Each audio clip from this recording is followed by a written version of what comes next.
Hello everyone, जय हिंद। अब इस चैप्टर का अगला सवाल है क्वेश्चन नंबर 20, जिसे हम इस प्रकार से व्यक्त कर सकते हैं। क्वेश्चन नंबर 20 का दो भाग है।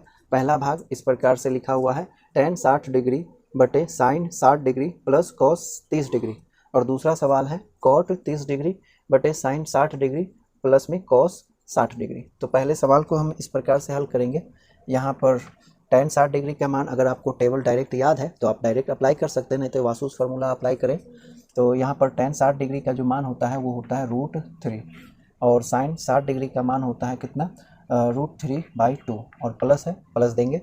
और यहाँ पर cos 30 डिग्री का मान कितना होता है, cos 30 डिग्री का मान आप टेबल देखेंगे तो ये होगा √3/2, ठीक ना। इसे डायरेक्ट जोड़ सकते हैं, लिखेंगे √3/2 गुने √3, है ना, और बट्टे में 2 हो जाएगा, ठीक। तो एक ये और एक ये दोनों मिल करके क्या हो जाएगा, 2 हो जाएगा। तो ये 2 और ये 2 कैंसिल हो जाएगा, ठीक। तो रिजल्ट में क्या दिख रहा है, √3 और बट्टे में √3, और इसका रिजल्ट कितना हो जाएगा, √3/√3, 1 हो जाएगा ना। तो लिखेंगे 1। तो पहले भाग का जो आंसर आएगा वो कितना हो जाएगा, 1। इसी प्रकार से दूसरे का हल हम देखेंगे।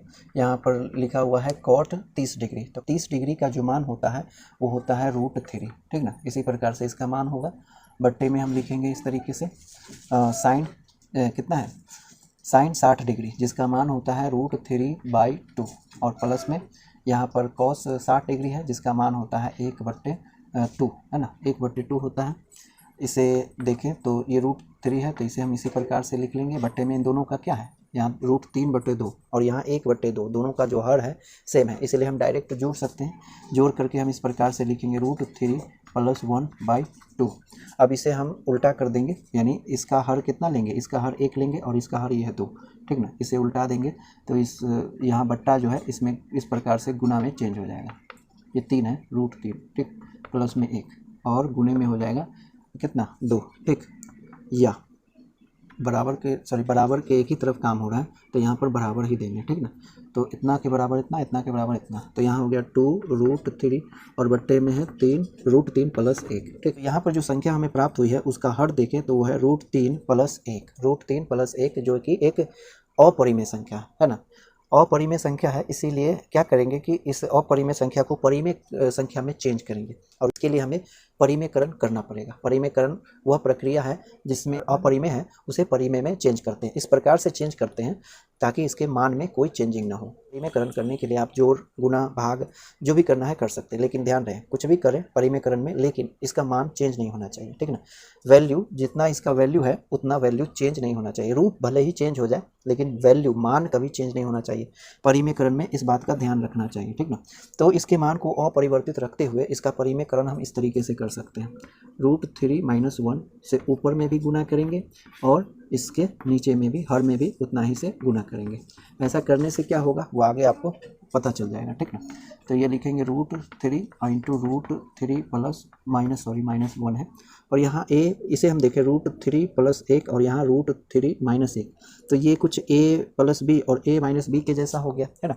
a की जगह पर कितना है √3 और b की जगह पर 1 है, तो a + b × a - b का क्या होता है फंडा, ये होता है a² - b²। तो यहाँ a की जगह पर कितना है √3, तो लिखेंगे √3 का स्क्वायर, और यहाँ b की जगह पे है 1, तो माइनस में दे करके 1 का स्क्वायर कर देंगे, ठीक, बराबर यहाँ पर 2√3 × √3 - 1, और बट्टे में ये हो जाएगा, इसका स्क्वायर करेंगे तो 3 - 1।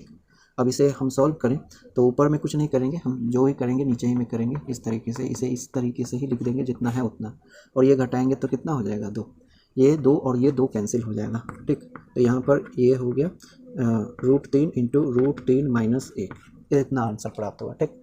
तो अभी आपको मैं बता रहा हूँ कि यहाँ पर ये जो √3 + 1 है, और उसी का परिमेयकरण करने के लिए यहाँ पर √3 - 1 से मैंने ऊपर नीचे गुणा इसलिए किया है, और कोई भी इसी तरीके से करेगा ताकि यहाँ जो रूट है ना वो कैंसिल हो जाए, है ना। जब तक रूट जो है अपरिमेय, यहाँ पर परिमेय, यहाँ पर प्राइम नंबर 3 जो है एक प्राइम नंबर है, उस प्राइम नंबर पे जब तक रूट रहेगा तब तक ये अपरिमेय रहेगा, ठीक ना। इसीलिए अगर हम प्लस से ऊपर नीचे गुना कर सकते थे, लेकिन करते तो क्या होता कि ये a + b का होल स्क्वायर हो जाता, a + b का होल स्क्वायर होता, तो यहाँ पर रूट वाला जो मामला है वो खत्म हो ही नहीं पाता, ठीक ना। इसीलिए यहाँ पर क्या करना पड़ा है कि ऊपर नीचे इसका जो चिन्ह है प्लस उसके अपोजिट में ये माइनस लगा करके ऊपर नीचे गुना किया गया। इससे क्या होता है कि ये रूट कैंसिल हो जाता है, यानी रूट और स्क्वायर एक दूसरे को कैंसिल कर देते हैं और रूट हर में जो रूट है वो गायब हो जाता है, ठीक ना। परिमेयकरण कभी भी करना हो तो इसी प्रकार से करना पड़ेगा, ठीक। तो दूसरे भाग का आंसर कितना हो गया, √3 ब्रैकेट √3 - 1, तो ये हो जाएगा दूसरे भाग का आंसर। आप चाहे तो आंसर यहाँ भी छोड़ सकते हैं या फिर इसे और मॉडिफाई करेंगे, इसे हम गुना कर देंगे, ब्रैकेट के भीतर गुना कर देंगे तो √3 से √3 में गुना होगा तो √3 गुने √3 9 हो जाएगा, √9 हो जाएगा और √9 का वर्गमूल निकल जाएगा तो कितना हो जाएगा 3, और √3 से इस -1 में गुना करेंगे तो कितना हो जाएगा √3, ठीक। तो आप आंसर के रूप में इतना भी लिख सकते हैं और इतना भी लिख सकते हैं, ठीक ना। इतना भी लिख देते कोई बात नहीं, लेकिन यहाँ पर किताब में थोड़ा आगे बढ़ा करके दिया गया है, इसीलिए इसका आंसर किताब में ये है। आप चाहें तो यहाँ भी छोड़ सकते हैं, कोई बात नहीं, ठीक ना। तो इस प्रकार से क्वेश्चन नंबर 20 को हम सॉल्व कर सकते हैं।